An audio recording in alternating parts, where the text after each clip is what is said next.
frame. So let me repeat what he said. We're going to talk about some of the things he said. He said, this is 5, and then one more is 6. And then he also said something else. He said, 4 are missing, so there are 6. I want you to talk to that partner for a second, and I want you to decide if you think Hansa had to count all of these or if he just knew it was 5. And if he just knew it, I want to know, how does he just know it's 5? Talk to your partner. So tell me why you think he didn't have to count. How did he know? There's 5 on the top and 5 on the bottom because the whole row is 5 and one row is 6. Oh, what's your name? Kelly Landry. Kelly Landry said that there are 5, when the top row is filled in, that he knows it's 5. Did you guys know when the top row is filled in that it's 5 and you don't have to count? Did some of you know that? Yeah. That's awesome. So, and you told me, what was this whole thing called? A what? A 10 frame. A 10 frame. So when the top is filled in, and on a 10 frame we know it's 5, we don't have to count. So Hansa said 5, 6. And Hansa also thought about, well, there's 4 missing, so it's 6. So that's some good thinking too. Did anybody find out that there were 6 in a different way besides saying 5, 6? What did you do? You did put 1 at the top and 5 at the bottom. What? You mean I could do this? I could have 1 at the top and 5 at the bottom. Is it still 6? Yeah. Wow. So it doesn't matter. Did you have to count? Would you have to count this? No.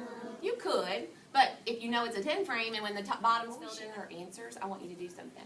I want you to talk to your neighbor, your shoulder partner, and I want you to talk about 2 things. Number 1, how many are there? And number 2, how did you figure it out? Go, talk to your neighbor. 6.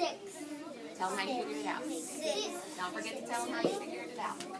Everybody agree there's 6, or do we have a different answer? All right, so how did you know there were 6, sweetie? There's 2 little boxes. The 2 is at the bottom, but it still makes 6 because that is still there. Come up and show me what you're talking about. Are y'all following what she's talking about? Yeah. You are? Okay, let's see. Show me what you're doing. Stand over here so you can teach. Show them what you're doing. These 2 are supposed to be here, but this one has to go here, but it's there because these 2 are here. These are supposed to go up here. What? That will make 5, and this will be the 6. So what is your name? Soraya. Soraya said, I could take these 2 and move them up here. And it would be 5 and 6. Talk to your neighbor again. Why would she want to move those 2 up there to make 5 and then say 6? Why would she want to do that? Okay, but why would she move them though? What would be her reason for wanting to move them up there?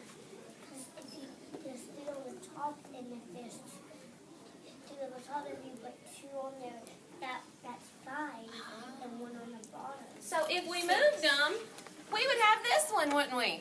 Yeah. Yeah, so if we moved them up there, we would have 5 and then 1 more, 6, and that's a little easier to do than to look at this and count them all, isn't it? Yeah. I heard somebody say it back there. It was a little easier. Somebody said